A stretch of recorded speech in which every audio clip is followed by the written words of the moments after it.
Image quality. There's a lot of different factors that contribute to the image quality of your photos and your videos. However, when you mention image quality, most people's minds go directly to resolution. Is resolution overrated, or is it a valid concern? Hi, my name is Jorge. Welcome. In this channel, we merge creativity and productivity to try to live a more fulfilling life. First, I would like to take a moment to say that the channel has grown a lot in the last couple months, so thank you very much to everybody who has liked a video, watched the video, left a comment. I really appreciate it. It means a lot. I have not uploaded in the last couple weeks because I am a full-time student, and as of today I just finished my term, so now I'm in the winter holiday break, which means I can bring more content and focus on the reviews that I want to make as well. So today I would like to have a little chat about image quality. What does it mean to me? How do I approach this process? Because for the last couple months I've been using this camera, the original X100, and a review is coming up, so I want to talk about the files. Let's get started.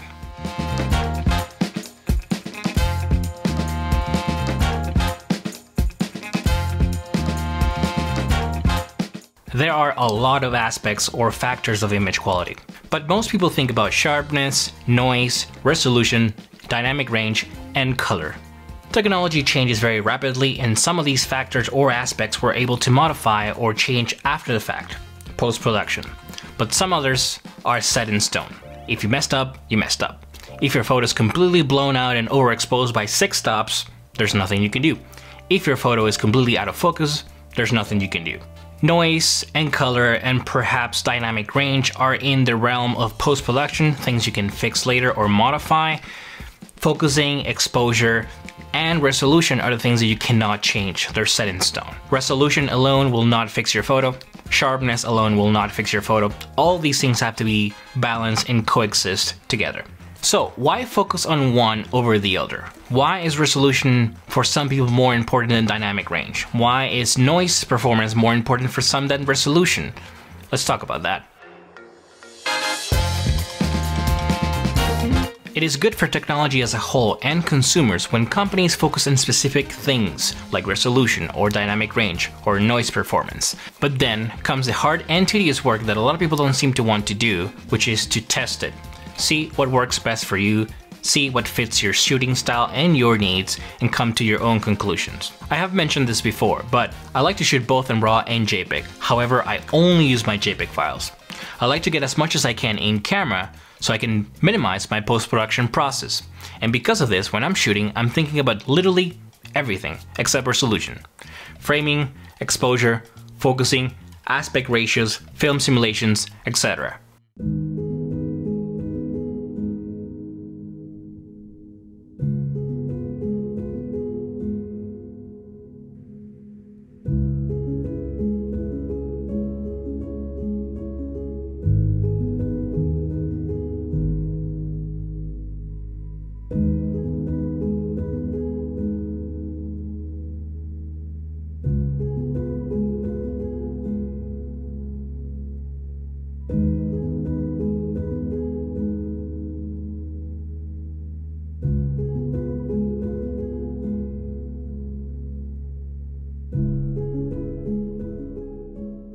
So, after taking a look at that gallery, some of my favorite photos were shot with the X100T, a 16 megapixel camera. Some other photos were shot with the X100F, a 24 megapixel camera. Some photos were shot with the X-T3, a 26 megapixel camera. And some of the photos that I'm editing right now for the upcoming review of this camera, the X100, the original X100, are 12 megapixels. 12. Don't get me wrong, focusing on your art form and your skills and not on the technical aspects is the way to go, especially if you're learning. But as you start to get more experience, you start to think about the long term of your art. Your photos are your art. How are they going to be preserved? I made a video about preserving and saving your files in multiple backups and things like that, and now we're making a video about this. In 10 years from now, will everybody have a 4K display? I don't know. In 15 years from now, will everybody have an 8K display?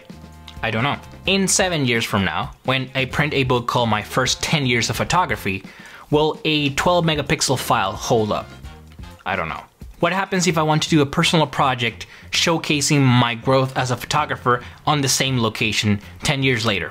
and I want to print it and I want to maybe do a gallery of it. I don't know.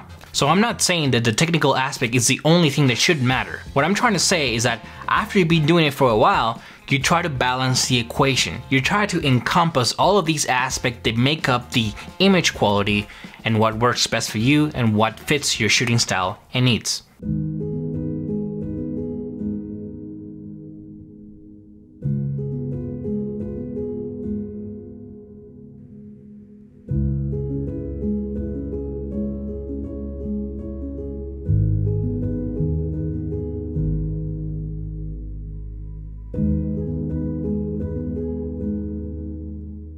Those photos were taken with this camera, the original X100, a 12 megapixel camera.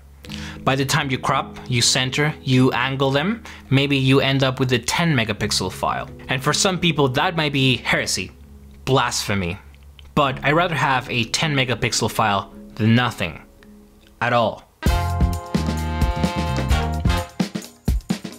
Start thinking about what is photography to you. What is your legacy? Do you want to preserve these photos for many decades to come? Do you want to give them to your family, your kids, your grandkids when you have some? Do you want to hand down your camera collection to your family members when you pass away? What do you want to achieve? That is the most important question. We all have heard the stories of people that got a Leica camera, for example, handed down from their grandfather or grandmother. Those people were building a legacy and handing down a legacy as well. So what do you want to achieve with your photography? That is a really important question.